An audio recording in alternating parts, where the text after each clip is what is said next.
Shalom Kingdom Citizen, welcome back to Rock Ministry TV. Kembali lagi kita di program Kingdom Culture. Dan saya percaya saudara diubahkan dan diberkati melalui program ini. Dan kali ini kita bertemu kembali dengan Pastor Rodi Daud Simeon. Wow, luar biasa. Apa kabar Pak? Kabar sukacita, aman dalam lindungan Tuhan. Amin, selalu bersukacita kalau ketika ketemu Pak Rodi itu selalu semangatnya luar biasa ya. Joy of the Lord is your strength. Amin, amin. Luar biasa Pak, terima kasih waktunya yang selalu menyempatkan waktu buat kita. Dan saat ini di tangan saya ada buku Keluargaku Surgaku. Bagi Bapak Ibu yang ingin mendapatkan buku ini, baca, pasti luar biasa. Dan kalau kita ngomong Keluargaku Surgaku, ngomong kan mudah ya Pak ya. Nah sebenarnya kalau kita ngomong Keluargaku Surgaku itu dimulai dari mana sih Pak? Begini, jadi ini kehendak Tuhan. Oke. Ya, Tuhan itu menginginkan bahwa setiap keluarga itu mengalami surga nyata. Kata keluarga itu dalam bahasa Ibrani itu bait. Itu ada dua arti. Yang pertama adalah the place that you can feel your home. Sebuah tempat kamu merasakan rumah. Home ini kata Inggris itu ada dua jenis, yaitu kata rumah. House itu bangunan fisiknya, home itu adalah atmosfernya. Ya, Tuhan inginkan rumah tangga kita tuh mengalami atmosfer sorga nyata dalam keluarga kita. Arti kedua daripada bait tadi kata keluarga bahasa Ibrani adalah the place that you can find your spot. Sebuah tempat kamu menemukan titik. Nah, kita tahu di dunia internet ada hotspot, di mana titiknya paling kenceng, signalnya paling kuat. Nah, apa yang Tuhan inginkan dalam keluarga adalah signal hubungan suami istri itu kuat, nyambung. Hubungan orang tua dengan anak sebaliknya juga nyambung seperti itu.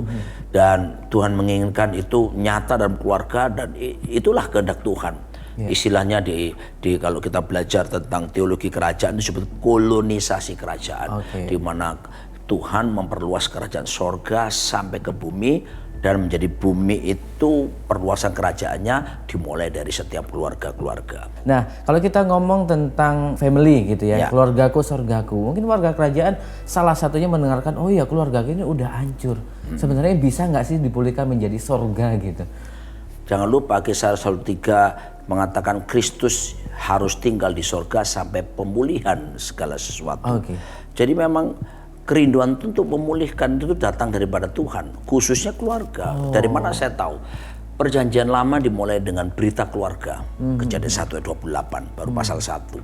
Diisi berita-berita keluarga, mulai keluarga Adam, keluarga Nuh, Abraham, Ishak, Yakub, keluarga Daud, sampai akhirnya ditutup Perjanjian Lama dengan kitab paling terakhir Maleakhi, pasal yang paling terakhir dan ayat yang paling terakhir Maleakhi 4 ayat 5-6. Dikatakan bahwa intinya hati Bapa akan kembali kepada anak-anak, hati anak-anak berbalik kepada bapak-bapaknya. Ini bicara tentang pemulihan keluarga. Lalu masuk Perjanjian Baru dimulai kitab Injil Matius, itu dimulai dengan Matius 1 silsilah Yesus Kristus, the family tree of Christ Jesus. Jadi ini kalau ada silsilah itu keluarga, itu berarti pohon keluarga, itu bicara keluarga. Yesus pertama kali buat mujizat justru di mana? Di pernikahan di Kana, yaitu di Yohanes pasal yang kedua. Sebuah keluarga yang wow, pesta kalau anggur habis, terus habis itu atau disuguhkan anggur yang lebih buruk, wah itu kurang baik. Tapi justru Yesus merubah air putih pada waktu itu dirubah menjadi anggur. Ya itu, jadi berapa banyak keluarga yang anggur sukacitanya, anggur cintanya di dalam rumah tangga udah hambar jadi seperti air putih, tapi Tuhan sanggup merubahnya. Dan belum lagi diisi rasul-rasul menikah maupun rasul yang tidak menikah di Perjanjian Baru. Rasul menikah yaitu Petrus, 1 Petrus 3 ayat 1 sampai 7 menasihati tentang hubungan suami istri. Rasul tidak menikah pun seperti Rasul Paulus diberikan hikmat oleh Tuhan menulis kitab Kolose maupun Efesus, yaitu Efesus 5 dan 6 tentang bagaimana hubungan suami istri dan juga orang tua dengan anak, demikian pula sebaliknya. Lalu kitab Perjanjian Baru pun ditutup kitab yang akhir Wahyu, dan pasal yang salah satu populer tuh 19, perjamuan kawin anak domba. Itu berita keluarga loh, tapi bedanya nggak terjadi di bumi lagi, tapi di dalam kemuliaan sorgawi di mana Kristus menjadi mempelai pria, kita menjadi mempelai wanita. Jadi dari situ kita melihat bahwa itu kerinduan Tuhan, asal kita merendahkan diri datang kepada Tuhan.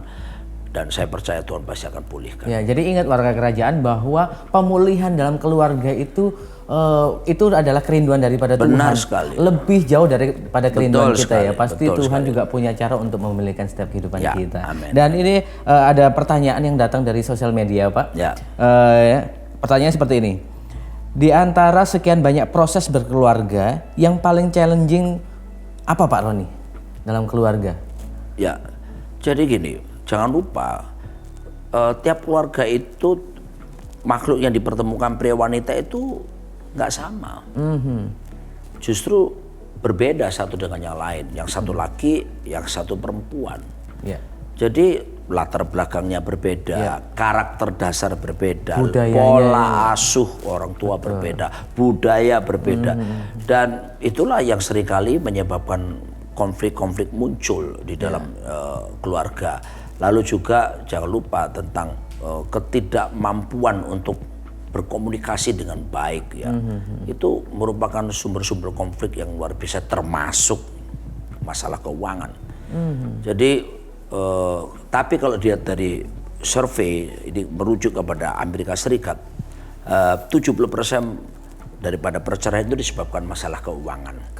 Ketika rumah tangga keuangannya tidak diatur dengan baik, besar pasak daripada tiang atau hutang mengikat hidup mereka, dan ini seringkali mengganggu hubungan suami istri sampai di negara besar seperti Amerika 70% itu mengalami perceraian seperti itu. Itu masalah-masalahnya. Ya, makanya perlu ada yang disebut dengan pengaturan manajemen keluarga. Jangan lupa Tuhan menciptakan manusia di muka bumi ini adalah untuk manage bumi ini. Ya, saya banyak ketemu orang pendoa syafaat. Saya tidak mengecilkan peran pendoa syafaat. Orang yang suka berdoa, rajin berdoa, ke menara doa dengan rajin. Tapi saya temukan banyak daripada mereka sudah berdoa banyak, tapi ekonominya tetap sulit. Sebab tidak mungkin kita berdoa tahu-tahu uang datang. Harus ada manajemen yang baik, kerja keras yang baik dan sebagainya. Sama rumah tangga juga seperti itu, perlu ada manajemen yang diatur ya oleh suami istri tersebut dalam hal keuangan misalnya. Dan itu tentunya penyebab memang terbesar. komunikasi harus terbuka Dan, juga ya. Manajemen tentang how to solve the problem, manajemen konflik seperti itu ada ilmunya untuk mempelajari bagaimana kita bisa bicara dalam komunikasi misalnya. Pada waktu menyelesaikan masalah sebaiknya kalau yang suami bicara istri diam. Itu aturannya. Sampai dia selesai, lalu kemudian gantian istri bicara, suaminya diam sampai selesai. Kemudian dilanjut juga seperti itu. Jadi ketika ada pengaturan, ini bicara manajemen kan. Harus komunikasi diatur sedemikian rupa. Saya percaya apalagi kembali ke firman Yakobus 5 ayat 16 berkata, apabila kamu saling mengaku dosa. Jadi perlu ada keterbukaan, salah mengaku ya, bahkan saling. Jadi tidak ada yang sempurna kan. Suami keliru mengakui, istri keliru salah mengakui. Setelah kamu saling mengaku dosa, lalu kedua hendaklah kamu saling mengampuni. Itu langkah kedua. Setelah mengakui, mengampuni. Jadi ya, tidak boleh ada kepahitan, menyimpan. Jadi harus ada penyelesaian. Baru kemudian saling mendoakan. Nah, ketika 3 langkah ini dilalui, maka ayat 16b berkata, doa orang benar bila dengan yakin didoakan sangat besar kuasanya. Itu bicara lebih daripada pemulihan, sudah bicara bagaimana berkat Tuhan dilimpahkan dan bagaimana mimpi menjadi kenyataan. Luar biasa sekali. Itu beberapa tips ya untuk menjaga hubungan tetap harmonis ya Pak. Tentu pasti pertengkaran ada, kesalahpahaman pasti ada Pak ya. Tetapi itulah ya komunikasi yang membuat kita terus berjalan dengan rukun gitu ya. Nah, kalau kita bicara tentang keluargaku, sorgaku, Pak, pasti tidak jauh dari yang namanya mesbah di dalam keluarga.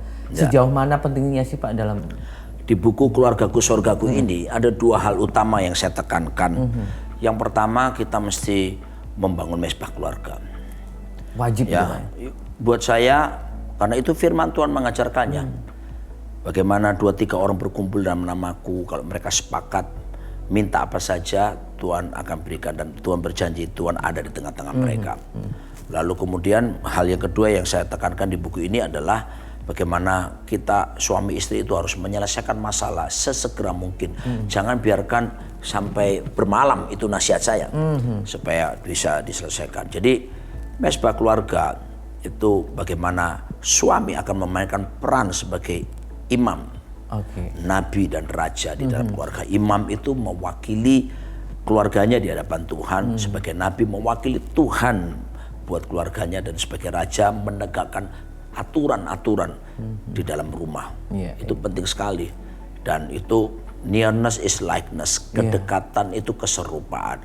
Kalau suami istri bangun mesbah bersama keluarga, mendekatkan diri kepada Tuhan, kedekatan keserupaan. Kita semakin mendekat kepada Kristus, kita akan semakin menyerupai Tuhan Yesus Kristus. Karakter akan diubahkan, dulu yang mungkin kasar jadi lembut, dan kita berbuah, itu pasti ya. Ada buah roh nyata, kasih, sukacita, damai sejahtera, kesabaran, kemurahan, kebaikan, kesetiaan, kelembutan, kelemah lembutan, dan penguasaan diri. Kalau kita ngobrolin gini kayak keluarga impian gitu ya. Suami sebagai kepala keluarga, imam dan nabi gitu ya. Tetapi ada kalanya warga kerajaan mungkin bertanya juga, ini suami saya tidak seperti itu, atau anaknya bilang ini mama saya, papa saya nggak bisa nih diajak bangun mesbah. Itu mungkin pesan dari Pak Roni seperti apa? Iya, saran saya adalah di dalam keluarga itu siapa yang lebih dulu mengenal Tuhan, siapa yang bersungguh-sungguh. Let's say katakanlah kalau suaminya belum bertobat, dimulai dari istrinya. Istri dululah datang kepada Tuhan mewakili keluarganya. Ya syukur-syukur kalau suaminya, ya walaupun istrinya belum, suami sebagai kepala. Kalaupun orang tua tidak, anak bisa dimulai. Jadi intinya dimulai dari kita harus kita ada sendiri, bangun mesbah di dalam keluarga itu, dan tentu indahnya adalah bersama-sama mereka melakukannya. Mengundang hadirat Tuhan datang, dan kalau Tuhan hadir dalam keluarga tersebut, wow, luar biasa. Perkara-perkara hebat akan dinyatakan. Wow, luar biasa. Tetapi kembali lagi, ingat ya warga kerajaan, bahwa pemulihan dalam keluarga dan keluargaku surgaku itu adalah kehendak daripada Tuhan sendiri. Warga kerajaan sangat luar biasa sekali. Kita akan lanjutkan nanti di episode berikutnya. Kita akan ngobrol-ngobrol bagaimana tips membangun hubungan suami istri dan juga orang tua seperti itu. Yes. See you.